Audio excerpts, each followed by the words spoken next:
अस्सलामुअलैकुम। Welcome to इसके drama junction. जियो के ड्रामे हया की एपिसोड नंबर 29 नशर कर दी गई है, जिसका रिव्यू आज मैं आपके साथ शेयर करूंगी। ड्रामे की ओपनिंग होती है और हम देखते हैं रूहान के बड़े भाई को, जो कि हया को बहुत सहराते हैं और बोलते हैं कि तुमने बहुत अच्छा काम किया और तुम्हें तो शाबाशी मिलती है। और इतने में हम देखते हैं कि वो डेरा आता है घर पर और उस कमरे के अंदर एंटर होता है फाइल के साथ, जो ज़मीन पर होती है। और वो आता है और वो ज़मीन टेबल पे रख देता है और वो कहता है कि ये ज़मीन आपकी है, मैं तो बस कब्ज़ा था और अब ये ऑफिशियली ज़मीन आपकी हो गई है। लेकिन वहाँ से हया ये कहती है कि सिर्फ ज़मीन नहीं, तुमने रूहान को नुकसान भी पहुँचाया है, तुम्हें इससे माफ़ी मांगनी होगी। तो वो माफ़ी भी मांगता है उससे।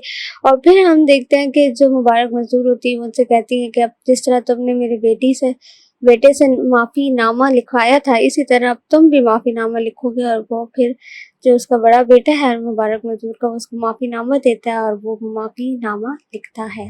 फिर अगले ही सीन में हम देखते हैं कि जो मुबारक मजदूर है वो रूहान से कहती हैं कि बिल्कुल ऐसा ही है, हर कामयाब मर्द के पीछे औरत का ही हाथ होता है। और आज मैं हया से बहुत मुतासिर हूँ। फिर हम यहाँ हया को देखते हैं जो अपनी बड़ी जेठानी के पास आती हैं और वो उनसे कहती हैं कि इस क्योंकि जो पूरा ये सेगमेंट हो रहा था, तो उस पे खुशी में जो है एक पार्टी रखी जाती है और उस पार्टी के बिहाफ पे जो है हया अपनी बड़ी जेठानी के पास जाती है और उनसे कहती है कि आपके माँ बाप नहीं आएंगे पार्टी पे। तो उसकी जो बड़ी जेठानी होती है वो क्लियरली उसके ऊपर मना कर देती है कि नहीं, मेरे पेरेंट्स नहीं आएंगे। और ऐसे अचानक उनको बुलाना उनके लिए बेइज्जती है इनकी। क्योंकि हमने पिछले एपिसोड में देखा था कि जो मुबारक मसूर है, उन्होंने दोनों बहुओं के पेरेंट्स को घर आने से मना कर दिया था। तो हया फिर वहाँ से चली जाती है, फिर वो दूसरी वाली अपनी भाभी के पास जाती है और उनके भी यही सेम रद्द अमल होता है कि उनके पेरेंट्स उनके फैमिली ओकेजन पर नहीं आएंगी।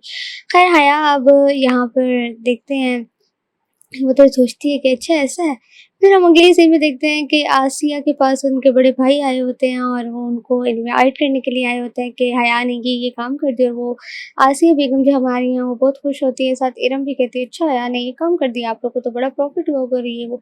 और फिर वहाँ से ये कहते हैं कि हाँ हुआ। फिर अगले ही एपिसोड में अगले ही हम सीन में देखते हैं कि अब उन्होंने सारी अरेंजमेंट कर दी हैं। अब रूहान कहता है कि जो है इस मुबारक प्रोजेक्ट की जो जिसने ये काम कारकर्दगी कर दिखाई है, तो वो हया का नाम लेने के बजाय मुबारक मजदूर का नाम ले लेता है। और हया यहाँ पे थोड़ी सी होती है कि ये क्या, मेरा नाम क्यों नहीं लिया गया और ये वो।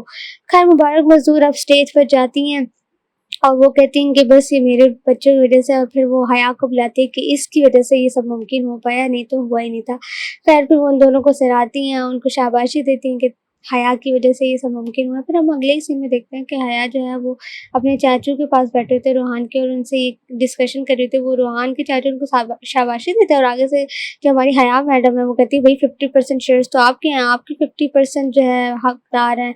और वहाँ पे सब इसको देख रहे होते हैं कि क्या बोल रही है, और वो जो उसके चाचू होते हैं वहाँ से उठकर चले जाते हैं।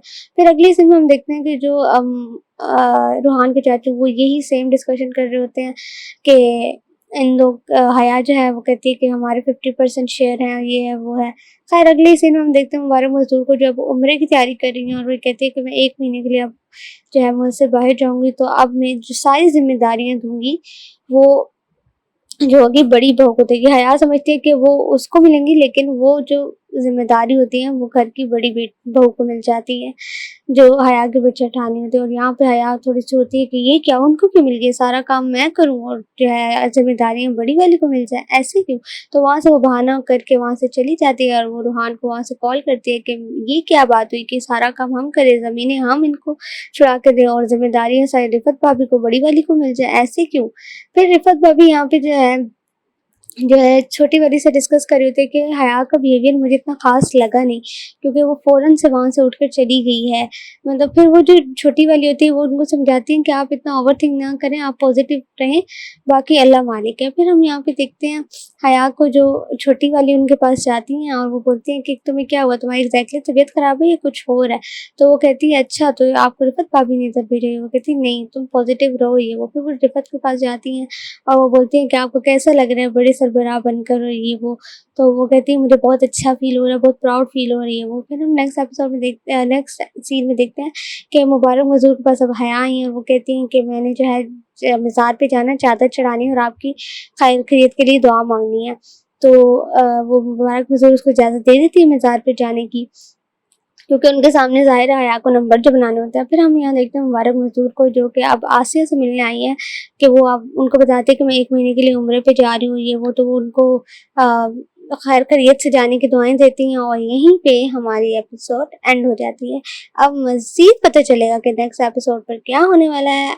मज़ीद रिव्यूज़ के लिए हमारे एसके ड्रामा जंक्शन को ज़रूर सब्सक्राइब करें और अपनी कीमती राय का इज़हार कमेंट सेक्शन में ज़रूर दीजिएगा।